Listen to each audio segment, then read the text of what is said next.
नमस्कार दोस्तों, गणित की इस कक्षा में आपका स्वागत है। आज की इस कक्षा में हम बात करेंगे प्रतिशत और उससे संबंधित कुछ ऐसे एग्जाम में हूबहू आने। बिना समय गंवाए हम बात करेंगे। ठीक है। पहला प्रश्न मैं आपके सामने लिखने जा रहा हूँ। वह प्रश्न है वह प्रश्न है एक मशीन का एक मशीन का प्रश्न फर्स्ट। एक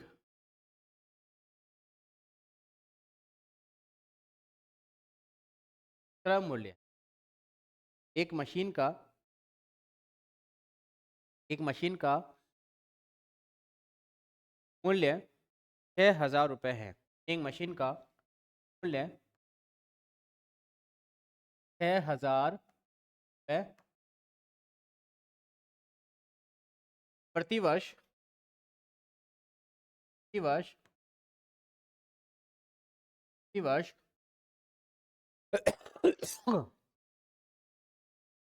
प्रतिवर्ष 10% के हिसाब से प्रतिवर्ष 10% की दर से दर से दर से 3 वर्ष बाद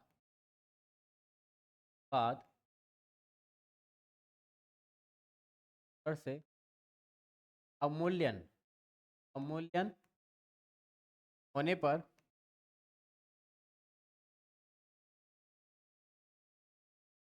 3 वर्ष वर्ष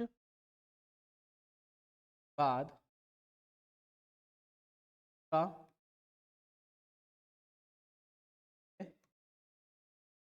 क्या रह जाए।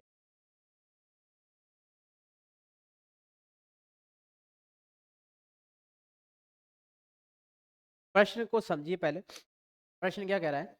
प्रश्न कह रहा है कि एक मशीन के 6,000 रुपये वर्तमान, ठीक है, और हर 10 साल में उसके मूल्य में 10% की क्या आती है? गिरावट आती है।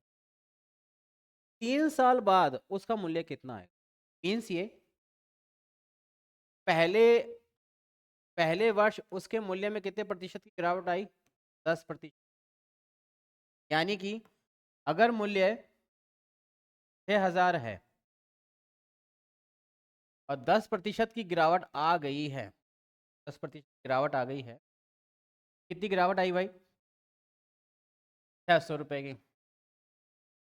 600 रुपये की। दूसरे वर्ष फिर से क्या आई है? 10% की गिरावट आई है। दूसरे वर्ष क्या आई है? फिर से 10% की गिरावट आई है। तो क्या वो वापस गिरावट 6,000 मूल्य पे आएगी? नहीं। अब दूसरे वर्ष का मूल्य कितना आ जाएगा? 6,000 माइनस 600 बराबर 5,400 आ जाएगा। 5,400 रुपये। क्या आया? तो दूसरे वर्ष की दर कितनी आ गई? 5,400 10/100, 2 जीरो से 2 जीरो जो गए तो कितने की गिरावट आई? 540 रुपए की। तीसरे वर्ष में फिर से 10% की जो है गिरावट दर्ज करी गई है। या तो तीसरे वर्ष में 5,400 लेंगे? नहीं। अभी मूल्य कितना आ गया? 5,400। कितने माइनस करने हैं? 540। कितने बचे हमारे पास? 0। 10 में से 4 गए 6। 10 में से 4 गए 6। 10 में से 4 गए 6। 13 में से 5 गए 8 और यहाँ बचा कितने बचे? 4 बचे। अब अगला जो मूल्य आएगा वो इस पे आएगा 4,860 × 10/100। 2 जीरो से 2 जीरो गए। कितना बचा हमारे पास? 486 रुपये। मूल्य कितना निकल के आया? 4,860 माइनस 486 कितना बचेगा? 10 में से 6 गए 4 और 10 में से 6 गए 4, 15 और क्या सॉरी 5 बचे यहाँ पे। एक उधार ले लिया। यहाँ पे कितने बचे? 5 बचे। 5 एक उधार ले लिया तो कितने हो गए 15। 15 में से 8 गए तो 7, यहाँ बचे 7 और यहाँ बचा 4। यह मूल्य इसका निकल के आता है। लेकिन ये तो वो पैटर्न है जो ट्रेडिशनल है। स्मार्ट पैटर्न कितना है, कैसा है देखिएगा। स्मार्ट पैटर्न क्या है,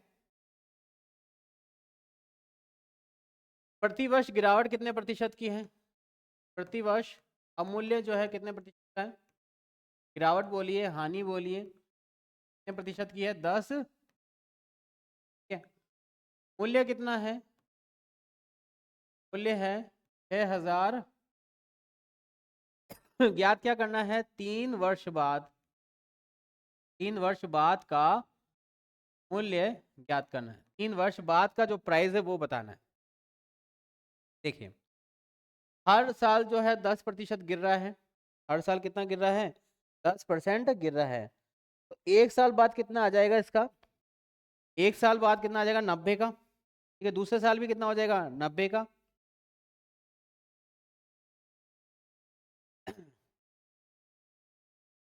इस तरह से हम उसको लिख सकते हैं। 3 साल की देखना है हमें, देखिएगा 6000, 90, 90, 90, 200, 100, 200। इस तरह से भी अगर आप करेंगे तो आंसर निकल जाएगा 0 से 0। अगर आप इससे भी आंसर निकालेंगे तो आपका आंसर कितना निकल के आएगा 4774। जो प्राइस होगा उसका 3 साल बाद वो कितना होगा, इतना होगा। जैसे 3 तिया 9, 3 दूनी 6।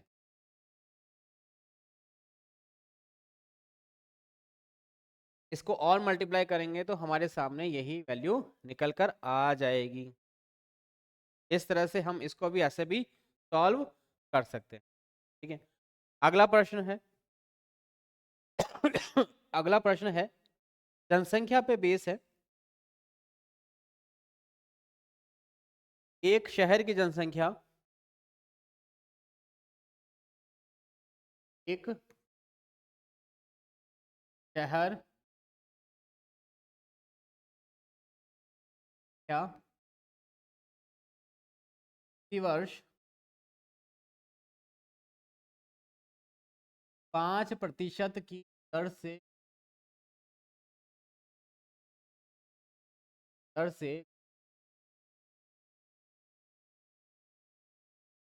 घटती है। यदि वर्तमान वर्तमान जनसंख्या वर्तमान जनसंख्या एक शहर की जनसंख्या प्रतिवर्ष 5% की दर से घटती है। यदि वर्तमान जनसंख्या 68,590 हो तो 68,590 हो तो क्या 68,590 हो 3 वर्ष पूर्व की जनसंख्या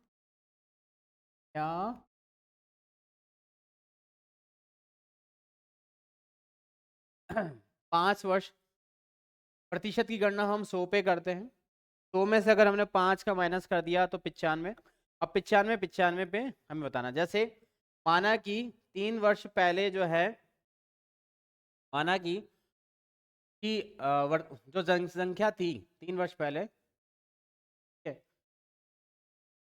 जनसंख्या पहले एक्स थी, एक्स का था 95% 100 के बाद फिर 3 साल बाद 95/100 और इसके बाद फिर 95/3 और वर्तमान में जनसंख्या निकल के आ गई कितनी 68,590। लेकिन हमें तो पूछना है ये उस समय कितनी थी, इसका मतलब हमको बढ़ोतरी पूछ करके करवाना पड़ेगा। तो निकल आएगा कैसे, निकलेगा x बराबर, ये सारे के सारे वज्र गुणा में चले जाएंगे, 68590 multiply by 100 multiply by 100 multiply by the 100 upon में आएगा 95 95 टू 90। जब इसको सॉल्व करेंगे तो हमारे सामने जो जनसंख्या निकलेगी वो निकल जाएगी 80,000 रुपये। एक्स की वैल्यू कितनी आ जाएगी भाई? 80,000 रुपये जो है हमारी जनसंख्या निकल जाएगी। यह ट्रिक होते हैं जिस ट्रिक से आप इन प्रश्नों को सॉल्व कर सकते हो। प्रतिशत में छोटे छोटे क्वेश्चन ही सबसे ज्यादा पूछे जाते हैं। जैसे एक प्रश्न है जो आपके लिए बहुत ज्यादा उपयोगी है, वह कौन सा है? किसी संख्या का 40% का 60% का 30%, किसी संख्या का 40% का 60% का 30%,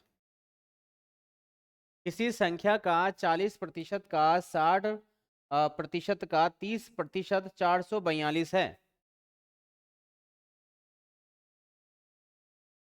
432 है। तो संख्या ज्ञात करिए। तो क्या क्या बताएं? यह प्रश्न इसी तरह से माना कि संख्या, माना कि वह संख्या क्या है? x है। क्या x है? माना कि वह संख्या x है। अब x का आप 40% निकालो, फिर 60% निकालो और फिर 30% निकालो। ठीक है, इस तरह से जो आंसर आएगा वो हमारे सामने कौन सा आएगा? 432 का आएगा। तो कौन सा आएगा? 432 का आएगा। संख्या x है। तो प्रश्न के अनुसार x का 40/100 जो आएगा उसका 60/100 और जो आएगा उसका 30/100 वह कितना है? 432। x का मान हमसे पूछा जा रहा है, इसको हम वर्ग गुणा में कर देंगे। x बराबर 432 इंटू 100 टू 100 बटा 40 टू 60। तो बस अब हम इसको काट लेंगे। 20 दूनी 40, 30 पंजे 20 तिया 60, 20 पंजे। अगला हम इसको काट सकते हैं, काटा जा सकता है किसके द्वारा? 15 के द्वारा काटा जा सकता है। 5 दूनी पंजे 10। देखिए अब इसको आगे और क्या कर सकते हैं, काटा जा सकता है। 5 एकम 5, 5 तिया 15, 3 एकम 3, काट लो अब इसको। एकम 3 एकम 3 चौक 12, 3 चौक 12। 2 से इसको काट लीजिए। 2 सत्ते 14, 2 दूनी 4। तो फिर काट लीजिए। 3 एकम 3, दूनी 6 और 3 चौक 12। अब इसको हम मल्टीप्लाई कर देंगे किसको? 24 50 5। 24 टू 50, 24 इंटू 50 टू 5। इसको जब हम मल्टीप्लाई करेंगे 24 टू 50 टू 5, जब हम इसको मल्टीप्लाई करेंगे जो संख्या आएगी वही संख्या हमारा हो। जैसे मल्टीप्लाई कीजिए इसको, ये हो गया वापस से 24 125, 24 इंटू 125 पंची मल्टीप्लाई करते हैं।